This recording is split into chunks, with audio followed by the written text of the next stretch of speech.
This is the story of two brothers. There is the younger brother, the better brother. I'm a younger brother. There is the younger brother who goes to his father and says, "Father, I would like to go out into the world and make it on my own, with nothing but my wits and my skills and the vast fortune that you give me." And his father says, "Okay." And so the younger brother takes this vast fortune and goes out into the world to make it, with nothing but his wits and his skills and the vast fortune that his father just gave him.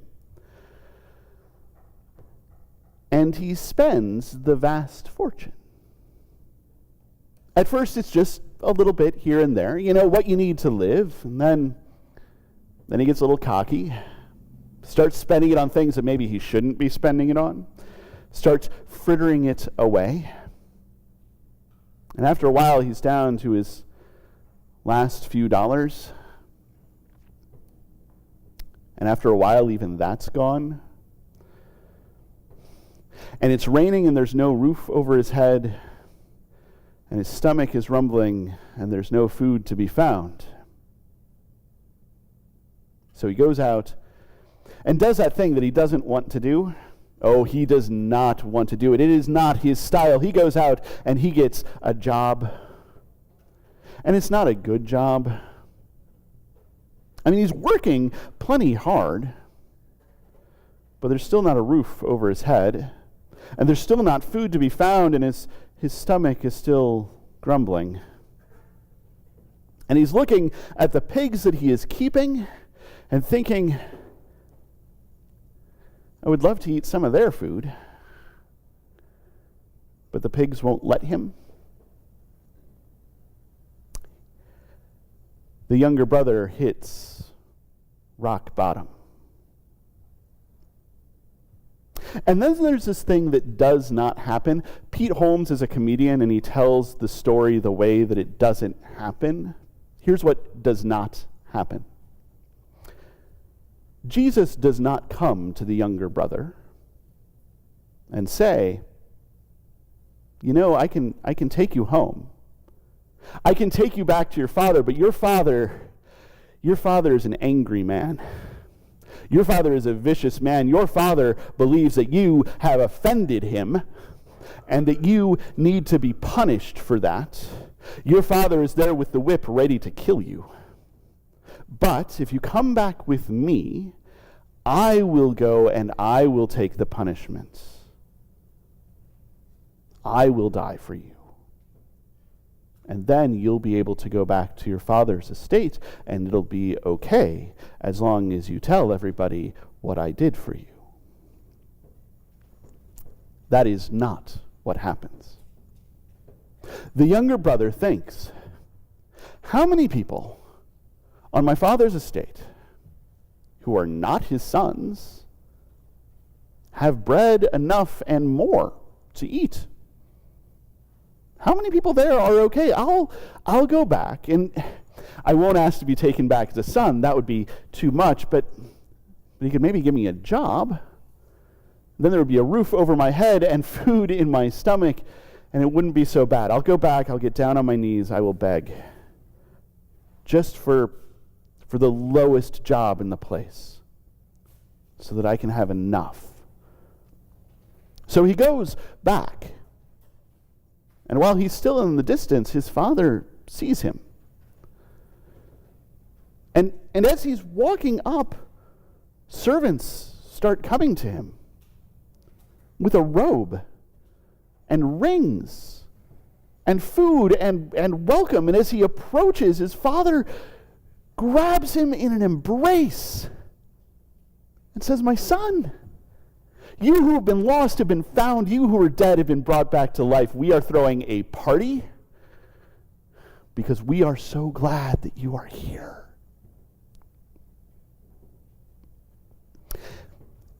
And this younger brother learns two things. One of them is that he is always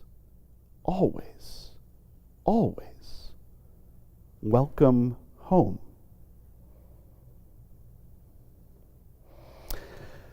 Then there's the older brother.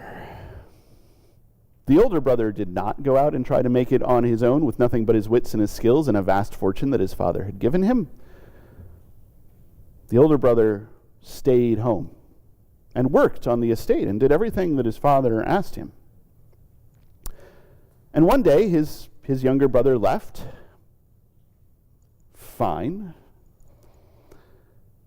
And then one day his younger brother came back. Now, the older brother had heard the stories about what the younger brother was up to. And the older brother knew that the younger brother had been up to no good and had hit rock bottom and was ready for this. But as his younger brother approached, his father sent out servants with a robe and with rings. And when his younger brother got up, his father embraced him and said, "Welcome home. You who have been you who were lost have been found. You who were dead have been brought back to life. We're going to throw a party." And the older brother thought, I have never had a party. I've never been given a robe, never been given rings, I've never been welcomed like this. I mean, I haven't left, but still, it would be nice to be appreciated. And so, as his dad and his younger brother and the servants and everyone went inside to this party, he stayed outside and huffed. Then his father came out and said, "Why are you huffing? Your younger brother, who was lost, has been found. Who was dead has been brought back to life. Celebrate." And the older brother said, "But I've never gotten this stuff. I have done everything you have asked of me, and I've never had a party. You've never so much as given me $20 for a pizza to have with my friends." And his father said, "Everything that I have is yours. You could have just taken $20. Could have just had a pizza." And the older brother learns two things. And one is that he has always been at home. He has always had access to all of this stuff. While he imagined that he had nothing, he in fact had everything.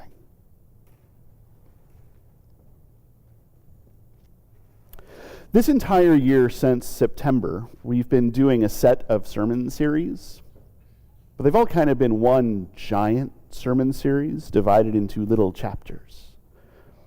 We talked about why stories are important and why it matters what stories we tell about God and ourselves and each other and the world.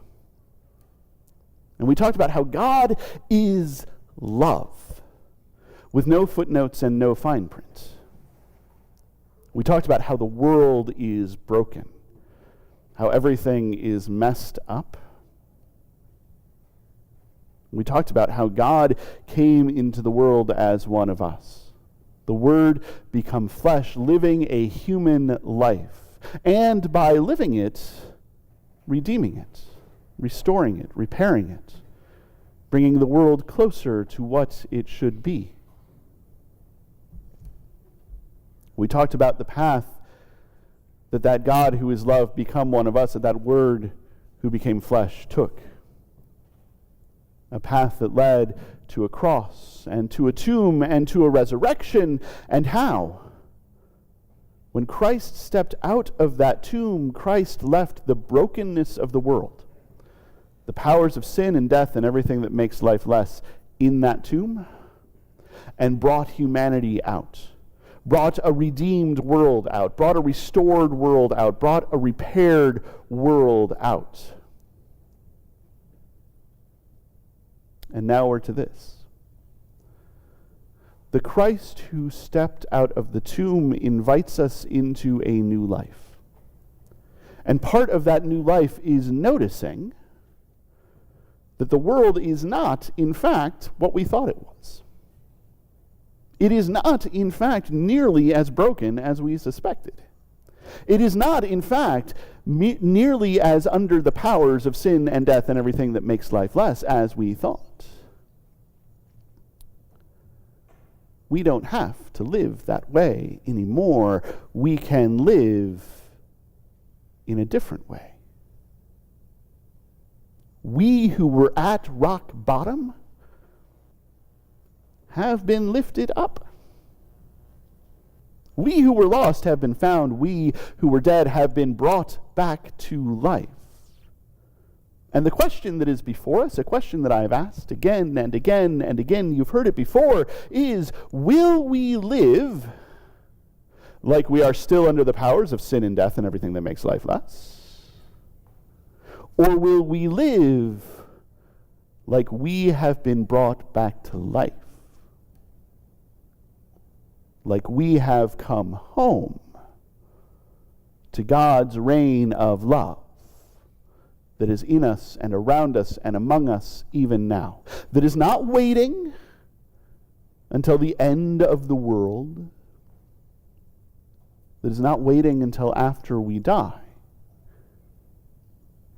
but that is here. And this parable, I think, is about that. There's a genre of ancient literature called apocalyptic. You've seen it in the book of Revelation, an apocalypse. You maybe have even seen it in the book of Daniel. There's a little apocalypse. There are plenty of other ancient books that are little apocalypses. Apocalypti? The plural of apocalypse. And because those things often concern the end of the world, we often think that apocalypse is the same as the end of the world. But it is not. An apocalypse is an uncovering of a truth. It's telling us what the world is really like. And just like today, a lot of authors use science fiction to talk about what is happening now, use the future to talk about what is happening today, use amazing technology to talk about what technology is doing now. Ancient authors used the end of the world to talk about today. And this parable about two brothers is a little bit about what is happening right now. This isn't us waiting for what is happening. This is us noticing what is now. That we can just walk home and be welcomed and loved and celebrated for all that we are. And who wouldn't choose to do that? I said that each of the brothers learned two things. I only talked about one, so let's talk about the other thing. Because this shows us a little bit about what the world is really like. This tells us a little bit about what the world really could be like if we just took the chance, and this is the hard part. This is the thing that I don't have down yet. This is the thing that I don't think any of us have down yet. This is the thing that tells us why we are practicing Christians and not accomplished Christians. The younger brother learns that he can't just take a bit of the world and hold it for himself and expect it to last. Rust will eat it away. Moths will eat it away. Robbers will take it. Eventually he will spend the last penny and be left with nothing. We don't get to grab onto a bit of the world and say, this is mine, and have that last as long as we need it to. The older brother learns a similar lesson, that there is a difference between not having anything and not having everything. But that it is by not having anything that he gains access to everything. Nothing is his, so everything is his. He doesn't have a little bit that's not enough. So there is enough and more than enough. And I know that sounds big and complicated. How can the world look like that? But there is something to the idea of holding on to the world lightly. Of holding on to the bit that has been entrusted to my care lightly. Of being willing to let go when there is greater need somewhere else. And if everybody did that, the world would be a very different place. I firmly believe that if everybody did that, if we learned how to do that, if we figured out how to do that, how to step out of the tomb and into life, there would be no one hungry, no one homeless, no one lonely, no one ashamed, no one left feeling unloved. Because this is God's world. And there is enough and more than enough for everyone. And there is certainly enough and more than enough love for everyone. Because love is one of those magical things, one of those holy things, that the more you give away, the more there is. And maybe when we realize that, when we understand that, when we are willing to step into that, we can truly, honestly be home.